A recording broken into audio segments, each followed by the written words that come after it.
actually listen to, and will definitely give you a lot of knowledge, is our wonderful Secretary of State, Tre Hargett. He's someone that I'm incredibly grateful that we have serving in this capacity. He ensures the integrity of our elections, wants to make sure that we have good programs in place. One of the things that some legislation that I was honored to carry for them last year was they have a program, it's Safe at Home. That's right. And essentially, so if you have been threatened and or being stalked, you have the ability to sign up for this program, and your mail can be delivered to the Secretary of State's office, and they then send it to you to keep your address hidden, so that if someone is stalking you or, you know, wanting to harm you in any sort of way, then you have the ability to kind of keep yourself and or if you have children safe at home. So anyway, but without further ado, we want to Thank you, Representative. Thank you. I appreciate you, appreciate your friendship. Thank you for carrying that piece of legislation for us last time. She was mentioning, I'll go over it just really quickly, and it's like a lot of good ideas that we have. It was stolen from another state. You know, everybody else follows us on election integrity, but, well, I wish every other state followed us on election integrity. It doesn't necessarily happen that way. But Safe at Home program, actually, the state of Missouri has a similar program, and we started doing that to where, as she was describing, you know, someone was being victimized, being stalked, you know, domestic violence, abuse, and we take their mail and we send it back out to them. So we're able to go into all the public records and shield their address from someone who would typically, somebody would go down to the utility company or try and use the voter rolls or something else to try and be able to track down the person that they want to victimize. And so it's making a difference in lives. We've got application assistance in practically every county in the state. I think there's a couple we're still shy on. Unfortunately, the program is growing. We wish we had a place where this wasn't necessary, but you know, we are glad that we're able to stand in the gaps to help protect those vulnerable Tennesseans. I do have, and by the way, good to see Speaker Zachary. I can now call you Speaker Zachary. That's pretty cool. Strange, yes, thank you. Yeah, it's great that I'm going to talk a little bit about election integrity a little bit today. I know that's been something that not only Representative Davis has been concerned about. You have been right there. There have been many evenings where I've gotten a late night phone call from one of them saying, hey, what are we doing about this? What are we doing about that? And why don't other states do this and do that? So I look forward to spending more time. And by the way, we've given you a lot of reading material. I have found that I like to give out reading material in case somebody gets bored while I'm talking. They've got something else to do while I'm standing up here. So I do want to talk about our latest program. And guys, we don't like to just go and create programs for the sake of creating a program. We try to think about how do we take the employees that we have and the money that we have in our budget and expand our bandwidth, but not expand our budget. You know, I like to think that all of us in this room really believe that government needs to be good stewards of taxpayer dollars. If you would look at my budget from back in 2009, if you take out the impact of cost of living increases in the state's budget, you would see that my budget, hello, Senator Briggs. You would see that our budget today is actually less than it was back in 2009. Just when I came back in, not to take too long of a trip down memory lane, back in 2009 when I came into office, as y'all remember, the economy was a tough situation back then. And I can remember coming in and looking at our budget thinking, we need to make some cuts. I mean, there are families out there, there are businesses out there that are suffering, and we need to reduce our budget accordingly. And I remember the fiscal person that I inherited from my Democrat predecessor, when I called him in one day and I said, hey, we need to talk about how we're going to reduce our budget. And he looked at me and he said with a straight face too, and I was kind of flummoxed when he says, well, you know, we kind of like to keep what we have. And I said, well, so would Tennessee families and businesses. They'd like to keep what they have too. How can we have a budget that doesn't reflect the values of our fellow Tennesseans? So stewardship is very important to us. And we also have less employees than we had back then. When I came into office, we had 445 funded positions. I think now I'm at 363 funded positions. Not all of those are filled. We've been able to take some of those vacancies, and as people have left through attrition, be able to move things around and be able to create programs like what I'm going to talk to you about, the Tennessee Business Against Trafficking Program. The business, human trafficking It's the second fastest growing criminal enterprise in our nation, behind only drug trafficking. And guys, as y'all know, we are a long state, surrounded by 8 other states, lots of interstates flowing through here. We are within a day's drive of 2/3 of the United States population here in Tennessee. So there's a lot of logistics activity, a lot of transportation activity that flows in Tennessee, and unfortunately that can make us a hub in many ways for that type of activity. And what we have found is that, and I'm not the person that came up with this, there's a lot of research goes into this, is some of you have probably seen the movie Taken, or you have the Lifetime channel, and we tend to think that human trafficking is something where somebody is abducted or kidnapped and kept back in a bedroom somewhere in some dark, dingy place, and that can happen. You tend to think that it's something that happens only in third world countries or the big cities. The Tennessee Bureau of Investigations has gotten tips in all 95 of Tennessee's counties about human trafficking. And by the way, the number of tips that TBI has gotten has increased 6 times since 2016. Now, there's good news in that, and there's bad news in that. The bad news in that is I believe it's because human trafficking is growing. The good news in that, though, is it means that there's also more people out there that are recognizing the signs of human trafficking, and Tennessee is leading the way and putting a stop to this because of the great laws that Representative Davis, Senator Briggs, and Representative Zachary are passing to help Tennessee become leaders in fighting against human trafficking. So more and more people are becoming aware of what to look for.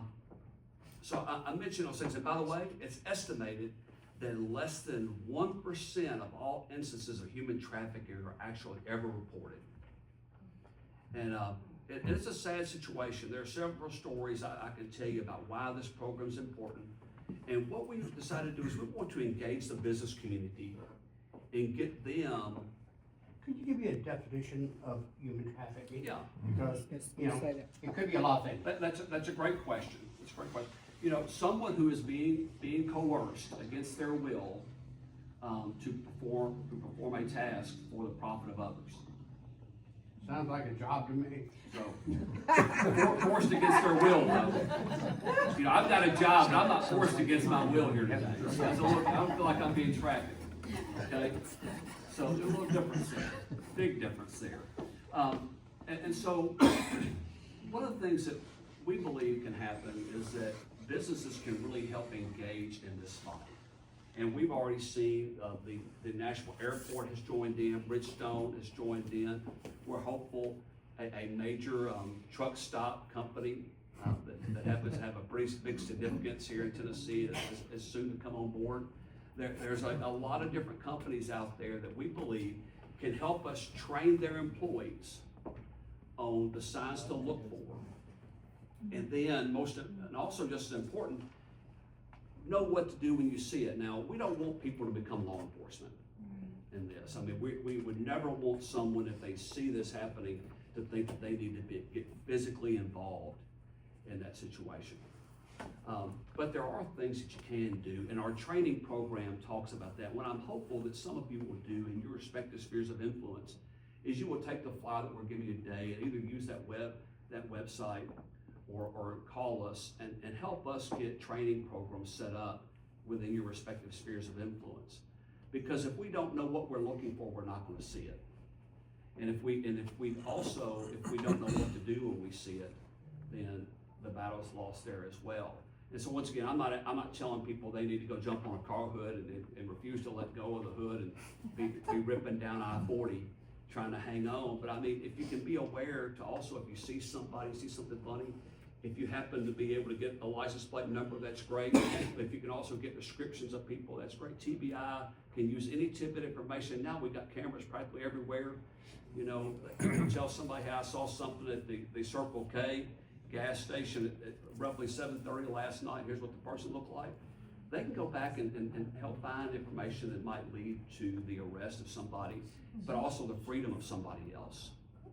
So, and I'll tell you a few different stories just to kind of help reiterate that this is not something that just happens in places that that none of us are ever around. It's not that way. There's one young lady who's actually part of our training program. Single mom, was trying to make ends meet. She's talking to a friend, and by the way, it's often a friend or a family member that traffics someone. It's rarely a stranger and someone you don't know. She's talking to a friend who says, hey, I'm going to a party. And they got a way, they said that, we might have some money-making opportunities, and let's go hear what they're about. So she says, Dad, I need money, let's go. And she walks into the party, and they got a table that's set up with stacks of cash, and she's thinking, man, this must be for real. I want to be a part of this. And within a few hours, by the end of the night, she was listed on Craigslist. Just within a period of a few hours. I had no expectation that's what she was going into. But they had her listed on Craigslist by the end of the evening. And you might think, based on that they kept a close eye on her, that they were standing over her every hour of the day, that they had her pushed back in some bedroom somewhere. She was still working her retail job at Target every day. And then being trafficked at night. Yeah, and I see a couple of you kind of have your mouths hanging open, like, how in the world is that possible? And one of the things she told us, and she's told advocates, she says, if people at Target had been trained to what to look for, somebody could have helped me. I needed a way out, but I had nowhere I felt like I could turn to. I was ashamed of what I was doing. Didn't think anybody would believe me. And they also knew about my child. My trafficker knew about my child. I was concerned for them. And that's a common thread. I listened to another person. I was in DC a couple weeks ago. And if you listen to this lady, you watched her body language, everything, you would think there's no way that lady was ever trafficked. And she told a story how about she had gotten a track scholarship to go to St. John's University. She was from Jamaica, got a track scholarship, and got hurt. And met a guy, and she was like, I can't afford to keep going to college. He says, I'll take care of it for you. And then whenever it came time to pay the tuition bill, he says, well, now you owe me. And you need to figure out a way to help me pay that back. And he got her hooked on drugs. And she reached a point where she didn't care about her own life.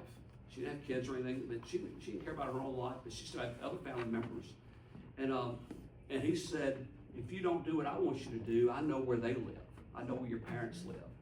I can get to them. If you have loved ones, even though you don't care about yourself, you've got loved ones you care about, do what I'm telling you to do. And one night he put a gun to her head. And he said, you're either going to drive to go see this person, or you're going to die tonight. And she said, I'll take death. And he pulled the trigger, and there was nothing in there. But a few weeks later, the same thing happened, and she knew this time he wouldn't be playing around. He wouldn't make the mistake of not having a loaded gun with him. And those are the types of people we're trying to help. In many cases, you would think that this is something that happens just with young people. We've got one person who they entered this world when they were 12 years old after they had a very traumatic experience happen in their life. They watched one of their parents be killed right there in front of them by a family member. As a result of that, turned to drugs, then had to figure out a way to pay for drugs. The only way to pay for drugs was a friend who said, here's how you can pay off your drug habit. And for the next 3 decades, in and out of prostitution. And then finally, somebody who she had met in jail reached out to her at one point and helped her get out of that world. So lots of stories like that. And the last one I'm going to tell you is another lady that if you were to meet her, you would never guess this could happen to her. And this one really haunted me. And I asked another advocate, or actually I say an advocate, someone who had been in this world that I had the opportunity to meet in DC. And this lady from Nashville said, I was in and out of every nice hotel around in and out of Nashville. And it should have been obvious to people that I didn't belong there. When I was walking through the lobby, walking out of the lobby a little bit later, and I often ask myself, why doesn't anybody see me? Why isn't anybody noticing me that I don't belong here and how I'm coming and going? It was really heartbreaking. And I asked the lady in DC a couple weeks ago, I said, I'm 50-something years old. And, I said, how should I have seen you? What should I have been looking for? And that's what we train you to recognize. You know, and I'll give you a couple of different things that you can be looking for, but I would encourage you to take the training or get people in your sphere of influence, take the training. Is one example is appropriate on a day like today when it's 20 degrees outside and you see somebody who's wearing flip-flops and a pair of shorts and a tank top and something just doesn't look right. And you find, and during the summer you might find that same person overdressed. And their trafficker on a day like this will tell them, says, you're cold, best way to get warm is find somebody to help me make some money. And you know, so keep an eye on things like that. When you're at the grocery store, your convenience store, or, you know, when you're out and about, by the way, just because if you have a business or a sphere of influence where you don't feel like you have a lot of external customers that you're seeing on a daily basis, you're still customers on your own. When you're out, you're buying gas, you're buying groceries, you're at the mall, what have you. This happens in all aspects of our community. It's not just in one certain neighborhood somewhere. You know, when you're at the gas station and you see a power dynamic between a couple that just looks like it's just not right, that those two people don't belong together, and you notice that someone is right next to each other, is always kind of within arm's length, not letting them get too far away. If you notice something like that, then pay attention and see what else makes sense. It doesn't make sense to you, so that you can inform the TBI of that, and hopefully maybe make a difference in that person gaining their freedom. So that's why we created the program. Those are the problems we're trying to solve. We've got 405,000 businesses in this state registered with our office. And we've had a lot of momentum lately. We've got over 250 businesses that are now registered inside this program. That still leaves over 404,000 businesses out there that could help us out. And so if you would help us engage not just businesses, but others in the nonprofit community in this fight, please take us up on that. We need your help. I do want to spend a little more time